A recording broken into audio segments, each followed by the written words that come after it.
না, ওটা তো মিথ্যি কথা। বুথ এজেন্ট ছিল, ওকে ফার্স্ট টাইম 6 জন ছিল, 6 জনকে বাইরে করে দিয়েছিল, আর তারপরে একজনকে মেরেছে, মাথা ফাটিয়েছে। এই ইলেকশনটা আবার করতে হবে। ভোটে হারার পর ওরা প্রতি জায়গাতেই এই অভিযোগটা করে। এই অভিযোগের কোনো সারবত্তা নেই। মানুষ ভোট দিয়েছে, আর যেটুকু অশান্তি করেছে ওরা করেছে। কাউন্টিং এর সময় ছুরি নিয়ে আমাদের কাউন্টিং এজেন্টকে, মুক্তারকে মারার জন্য চেষ্টা করেছিল, পুলিশ তাদেরকে অ্যারেস্ট করেছে। তাই কারা চক্রান্ত করেছে, কারা মারামারি করতে এসছে, কারা ছুরি মারতে এসছে, পুরো ঘটনা ঘটেছে প্রশাসনের সামনেই ঘটেছে।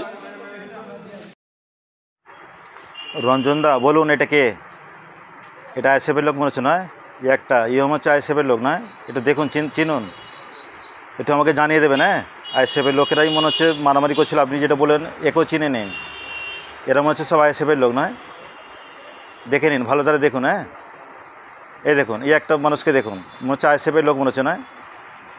আমি সব একটা একটা মার্ক করবো, আপনারা দেখতে থাকুন। দেখুন, একটা দেখুন, এই লাঠি নিয়ে মারছে একজনকে। দেখুন, একজন দেখুন সাইকেল চাগিয়ে নিয়েছেন। এই দেখুন, একজন সাইকেল চাগিয়ে নিয়েছে। একজন দেখুন, এরম হচ্ছে আইএসএফের লোক নয়? রঞ্জন দা, এদের একটু চিহ্নিত করুন, এরম হচ্ছে আইএসএফের লোক। এনার হচ্ছে পুলিশ। এ দেখুন, 3টে পুলিশ রয়েছে, ওইখানে 2টো সিআরএফ রয়েছে। এনারা এটা কে বলে দেখুন রঞ্জন দা, এটা কে? আমি চিনতে পারছি না ওটাকে। একটু বলে দিন তো, আপনারা কার সঙ্গে ছিলেন? সব আইএসএফের দিকে ছিলেন নাকি? ছিল, ওকে ফার্স্ট টাইম একটুখানি জানিয়ে দিন না আমাকে, খুবই ভালো হয়। আর তারপরে রঞ্জন দা, এনাকে একটু চিনুন তো, এই মহিলাটাকে দেখুন, এটা সব হচ্ছে আইএসএফের মহিলা। দেখুন, করতে হবে।